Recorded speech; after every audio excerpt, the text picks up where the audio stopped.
তাকে ক্যান্টনমেন্ট থানার একটি ঘটনা, ক্যান্টনমেন্ট থানার নন এফআইআর একটি মামলায় আজকে তাকে গ্রেপ্তার করে বাটারা থানা পুলিশ আজকে তাকে নিয়ে এসেছিল। এটা মূলত একটা জিডি থেকে মামলাটির উৎপত্তি হয় এবং এই মামলার বর্ণনায় উনি বলেছেন যে 2024 সালে এই যে আব্দুল আল মামুন তাকে নাকি একটা ভয়ভীতি বা হুমকি দিয়েছেন। তার প্রেক্ষিতে ক্যান্টনমেন্ট থানায় এই লাইলা আক্তার ফাহাদ উনি একটি জিডি করেন। এই জিডি মূলে এই মামলাটির উৎপত্তি হয় এবং পরবর্তীতে আজকে বাটারা থানা পুলিশ তাকে গ্রেপ্তার করে নিয়ে আসে এবং আমরা বিজ্ঞ আদালতে এই বিষয়ে বক্তব্য রাখি এবং মামুনের জামিনের প্রার্থনা করলে বিজ্ঞ আদালত সন্তুষ্ট হয়ে তাকে জামিন প্রদান করেন।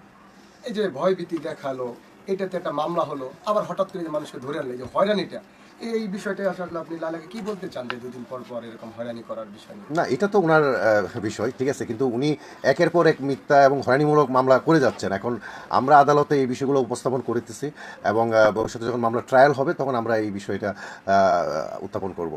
আচ্ছা, লায়লার আইনজীবী আমাদেরকে বলেছে যে কিছু প্রমাণ মিলেছে এবং লায়লার বাসায় একটা ছুরি পাওয়া গেছে রক্তমাখা। এই বিষয়টা কতটা? না, এটা এই মামলার বিষয় না, এটা এই জিডিটা আর 2024 সালের জিডি। আর যেটা বলেছে এটা রিসেন্ট যে ঘটনাটা হয়েছিল সেটা ফেসবুকে আপনারা সবাই দেখছেন যে মামুন সেখানে লাইভে গিয়েছিল, সেই বিষয়। এটা এই বিষয় না, এটা হচ্ছে উনি বলতে চাইছেন যে উনি পূর্ববর্তী সময়ে 2024 সালের যে জিডিগুলো মামলাগুলো করছিলেন ওই মামলা প্রত্যাহারের জন্য নাকি প্রিন্স মামুন তাকে হুমকি দিয়েছে। সেই হুমকির প্রেক্ষিতে উনি একটি ক্যান্টনমেন্ট থানায় জিডি করে। এই জিডিটা পরবর্তী সময়ে নন এফআইআর মামলা হিসেবে ট্রিট হয় এবং বিজ্ঞ আদালত ওয়ারেন্ট ইস্যু করলে আজকে বাটারা থানা পুলিশ তাকে গ্রেপ্তার করে। আচ্ছা, একটু আগে আপনি বললেন যে মিথ্যা মামলা হয়েছে এবং মানে মিথ্যা মামলা হলে তো প্রমাণ মেলে না, যেটা আপনি বললেন, তো এই বিষয়টা কতটুকু? না, প্রাথমিকভাবে পুলিশের কাছে হয়তো মনে হয়েছে, কিন্তু মামলাটা আদালতে প্রমাণ করতে হবে। কিন্তু আমরা ঘটনার মামলার এজাহার এফআইআর বা দেখে যেটা মনে হয় যে আসলে একেবারেই খুব সুস্পষ্ট অভিযোগ নাই তার বিরুদ্ধে।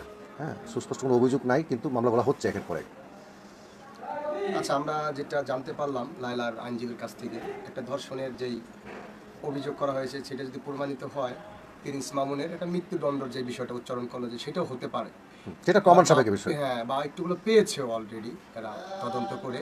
এই বিষয়টা আসলে আপনি কি বলেছেন, আসলে যে এই ধর্ষণ আসলে লায়লার বাসায় তাকে ডেকে নিয়ে যাওয়ার পর এত কিছু আমরা তো সবই জানি, তারপরে যে ধর্ষণের মামলাটা দিল, এটা কি ঠিক হয়েছে কিনা আসলে আপনি কি বলতে না, চান? ঠিক বেঠিকের বিষয়টা বলবো না, কিন্তু ধরেন র্যাপ বা ধর্ষণের যে বিষয়টা সেটা যখন একটা অ্যাডাল্ট পার্সন হয় বা প্রাপ্তবয়স্ক মানুষ হয়, ধর্ষণটা হতে হবে ফোর্সফুলি, জোরপূর্বক হতে হবে। ঠিক আছে, তো আপনারা জানেন বা আপনারা বুঝতে পারেন যে যে সে এখানে উনি যেভাবে বলছেন, ঠিক আছে, এটা তো এই ধরনের ফোর্সফুল বা এই মামলায় তার কোনো ডিএনএর আলামতই পাওয়া যায় নাই। আমরা যতটুকু দেখেছি মামলাতে, হ্যাঁ, ধর্ষণের কোনো আলামত ওইরকমভাবে কিছুই পাওয়া যায় নাই।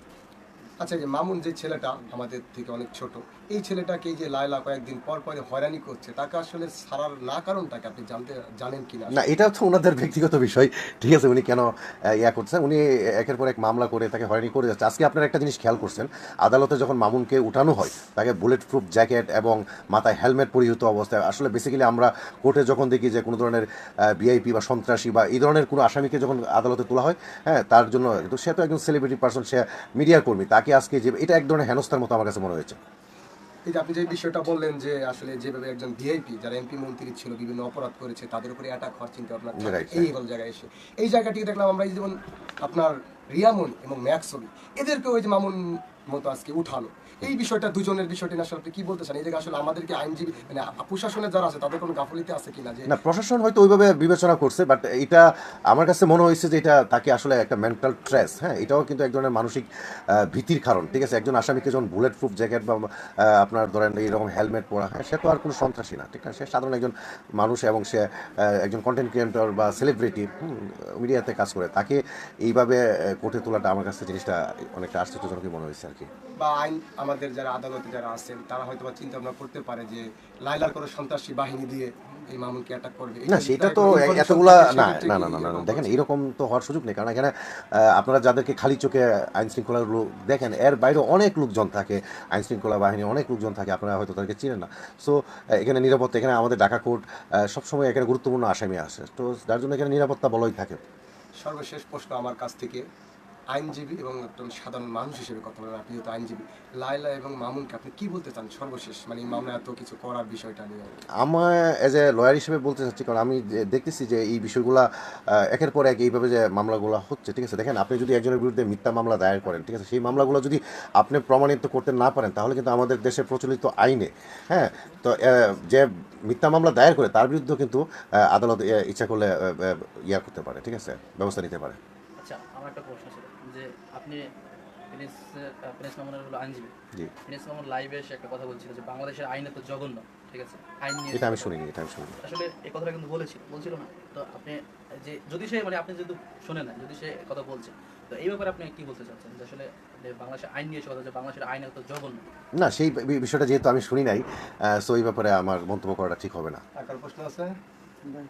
ওকে ভাই। আচ্ছা, আরেকটা জিনিস হচ্ছে যে এই যে দর্শনের যে জিনিসটা, যে দর্শন রিলেটেড যে মামলাগুলো হয়, তো এগুলো সর্বোচ্চ শাস্তি যেগুলো হয়, তো সেক্ষেত্রে হচ্ছে যে প্রিন্স মামুন এত দ্রুত হচ্ছে জামিন কিভাবে পেল, এটা নিয়ে না, আজকে তো দর্শনের মামলা ছিল না। না, যদি জামিন না না না, আজকের এই মামলা না তো, আমরা জানলেন তো পুরো। দর্শনের মামলা এখনো তো পুরো আসে নাই তো, রিপোর্টটা কমপ্লিট। রিপোর্ট চলে আসছে, complete আসে। মামলাটা এখন বিচারাধীন। Test আছে। ওই মামলা, হ্যাঁ, সব চলে আসছে, চার্জশিট চলে আসছে, মামলা ইতিমধ্যে চার্জ ফ্রেম হয়ে গেছে, হ্যাঁ, সাক্ষী পর্যায়ে আছে। ওই যে উনি বলতে বলে সাক্ষীর ইসের